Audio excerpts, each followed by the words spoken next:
So if you couldn't already tell, it's a Demolisher up in the front, a Rayven in the back, a Jolt on top, and an ammo counter.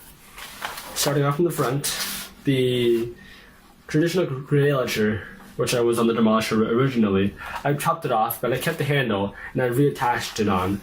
So I feel a lot more comfortable ergonomically, as well as the dead space up in the front serves as a place where I can hold my 2S LiPo powering the blaster, as well as an Arduino Nano and a custom PCB I use for the ammo counting. Up to the top up here, I have a pair of Michelle 2.0 motors on stock cages and stock wheels, hooked up through 16 gauge wiring to a MOSFET. I use MOSFETs for all my builds actually. Up to the top, I have a Jolt, which has been streamlined. So while making this, I had an extra Jolt laying around, so I'm thinking, why not add an extra Jolt?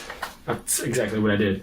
So the Jolt was originally in a perpendicular orientation, so I had to chop off the barrel and reattach it to make it fit smoothly in the streamlined linear area. Looking back at it, it would have been more ideal to use one of those Connect blasters, since their plunger system is already streamlined and linear, which would have been a lot less work and more easy to just drop in and epoxy put it in place. It also makes the carry handle a lot smaller. It's a lot harder to hold on to, although it's not too big of a deal since I rarely use it anyways. Up in the back, the ammo counter section, I'll get a little bit more into that detail a little bit later on, but I'm running off of the stock battery tray from the Rayven, which is 4 AA batteries. So traditionally, more in like builds such as this Rayven, the Rayven back part would mainly only be used as a cosmetic appeal. The stock portion, as well as an extra magazine holder area. That's exactly what I've done, but I've expanded upon that a little more. I just use that to house the Jolt, as well as the ammo counter section. So just a lot more going on into the exact same amount of space. Looking at the integration, if you can already tell, it's pretty old. The integration in paint job, maybe about 3 to 4 years old. So a lot of wear and tear, a lot of chips, especially since it's white. The initial bond has been used with hot glue, and the Gorilla Glue was used for strength in the interior, as well as in the exterior. You have a ton of epoxy putty running throughout all the cut lines actually. Makes it a lot smoother so I can sand down, and although they've been chipped a lot and just worn down a lot, so the integration lines are much more apparent actually throughout its use. Let's take a closer look at the grenade launcher handle, which I use to store my LiPo and the ammo counter. So it can easily be removed by taking out the 4 screws holding in place and pops right off just like any other part of the shell.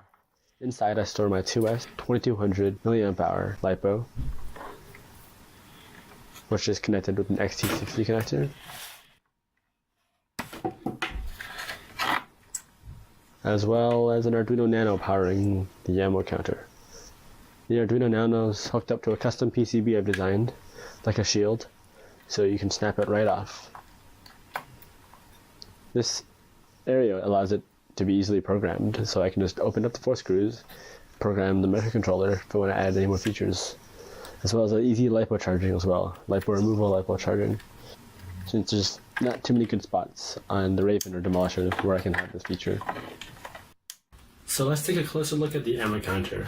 Of course, we have it powered with an Arduino Nano, hooked up to a custom PCB I designed. Almost all the other components are up here in the back. This includes an OLED display communicating with the Arduino through I2C.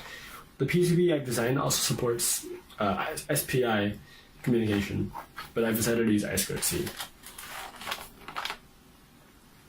Over here is a control panel where I can, there's a series of switches and buttons I can use to interact and input into the ammo counting or the Arduino.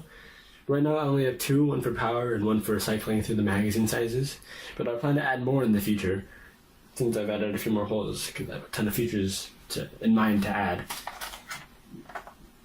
So it's powered on with a simple flick of a switch, and you'll see in a couple of seconds the OLED display turns right back on. So I can use this little button over here to toggle through the various magazine sizes. So of course I have implemented every single NERF compatible magazine size, including one by Busby and Worker, including 5, 6, 8, 10, 12, 15, 18, 20, 22, 25, 36, count up mode, and then back up to 5. So this OLED display looks a lot nicer, I think, than the traditional 7-segment LED displays I see more prevalent in the community. This can hold a lot more data and it's still really, really readable outdoors, which I really like about it, as well as indoors without burning your eyes.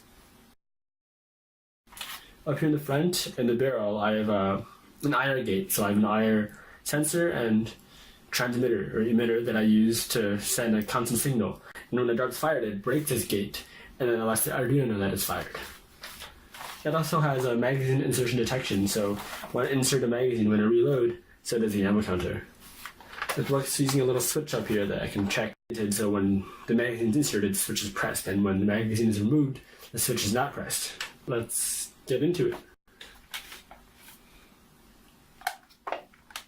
Ammo counter on. 18 rounds. 18 rounds.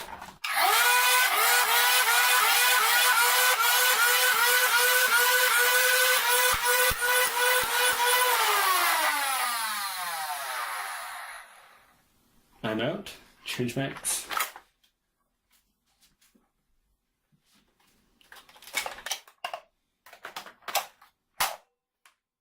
Reloaded.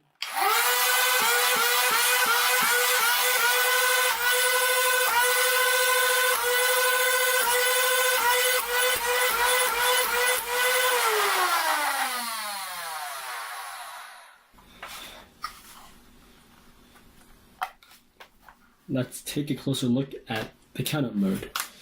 So of course, it starts at C's and then counts up.